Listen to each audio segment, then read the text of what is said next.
so just getting a crowd shot here.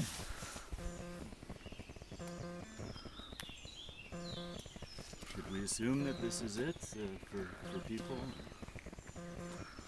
Pretty close, isn't it? Yeah. Maybe you guys would want to come in just so that I don't have to scream. Yeah.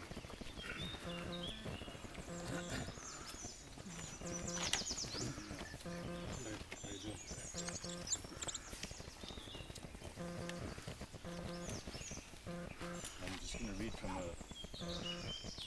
written text to make sure that I cover everything I want to say. Please forgive me for reading from a prepared text, but I'm not sure that I'd be able to get through this otherwise. First, I want to thank you all for gracing this opportunity to celebrate Onik Arian's place in each of our lives. It's your attendance here today in Tilden's Woods. As we all know, Onik was unwittingly, I hope, and tragically killed last December 14th while participating in his local Crescent City, California Christmas bird count, doing what he loved, watching and studying birds.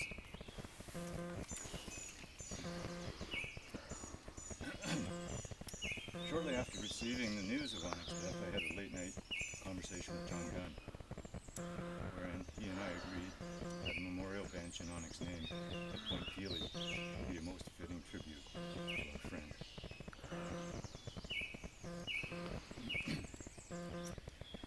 Our idea was quickly fleshed out and in mid-January presented to Parks Canada through Marion Stranick here at Point Pelee.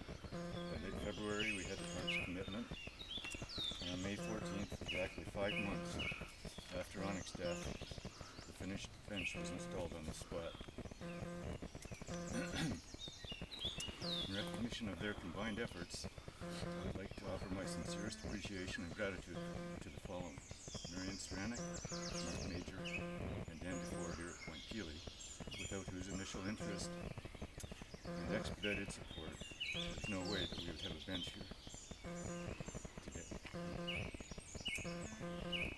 I would also like to recognize Mike Malone of Pelee Wings Nature Store, as well as Doug Reberg, Steve Pike, and Gary Horton for their unselfish efforts with respect to the binocular auction that was organized in support of the Onik Arian Warbler Research Fund, Bird Studies Canada. Finally, I would like to thank Sarah Rupert, who offered to videotape this dedication for those friends unable to attend. In many ways, Onik's presence over the years personified the Pelee experience at its best. Orally proficient way beyond most, his unassuming demeanor and obvious love of nature won him many admirers and friends over his 30-plus years at Pelee.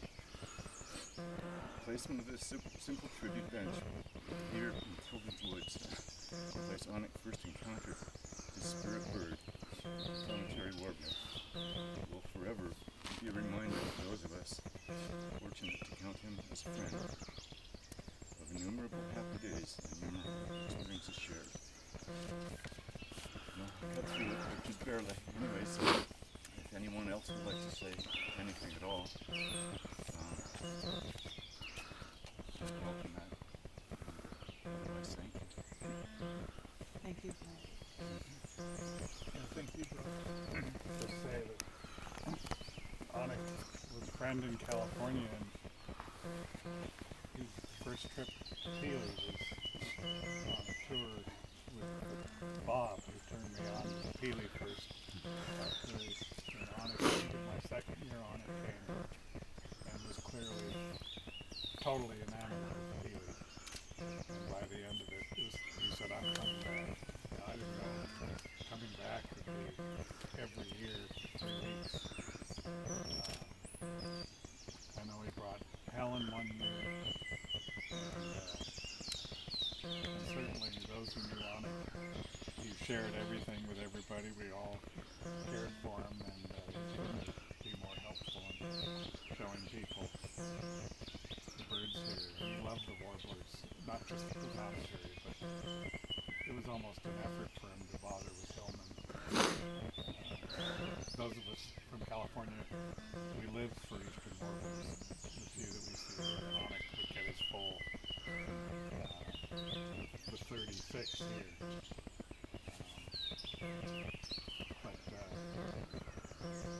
I could always, I count on seeing my friends, Canadian friends that come here every year, get a year older, and the black poles get fainter. Onik was a really good, careful birder.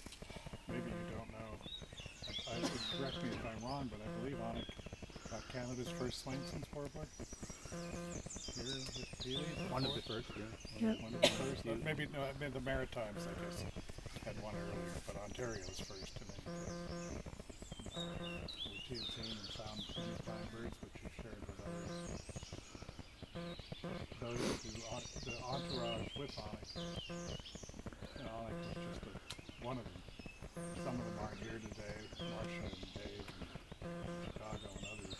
I could count on their group, always together. It seems to get a little larger every year. Onik's friends. I thank you. What a better place. We all need places to sit as we get older, and maybe it's a nice way of remembering it. Onik was usually traveling in a fair bit of company, but one of my really special memories of Onik is that more than once I would find myself walking around the park, usually about the time that I was getting ready to go, and I'd encounter Onik walking alone. And I'd ask him, "What's up? Where's everybody?" So I'm just saying goodbye to the park.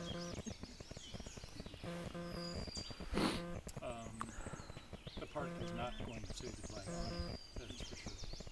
And the bench is going to help, but I think the memories are going to be very vivid.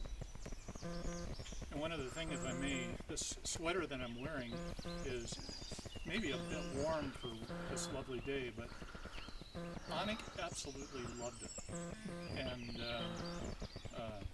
if I wasn't wearing it, demanded to know where it was and if it was still in good shape, because I had made up my mind that if I tired of it, got too big for it, which is possible, or for whatever reason had no further use of it, which is also possible, that Onik would be next in line.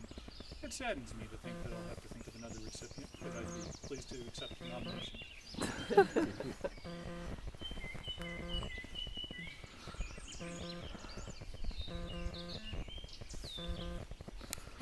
That jetty that knocked him off.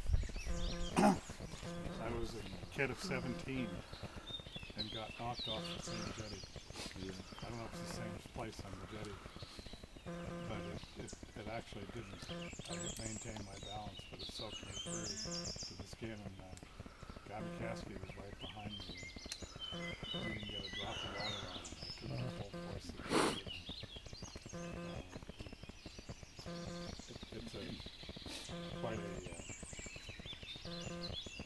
It's quite an imposing force there in the nature. It's fully exposed to the Pacific Ocean. Onik would be with the old-throated vireos and Swainson's thrushes. You'd be really happy on a day like today.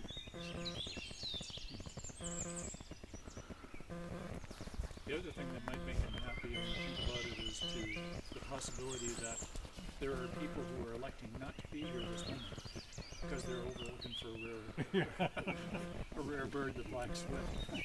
It'd be suitable if you saw it here. I thought it would do a low-level fly past, but it seems to be a bit late.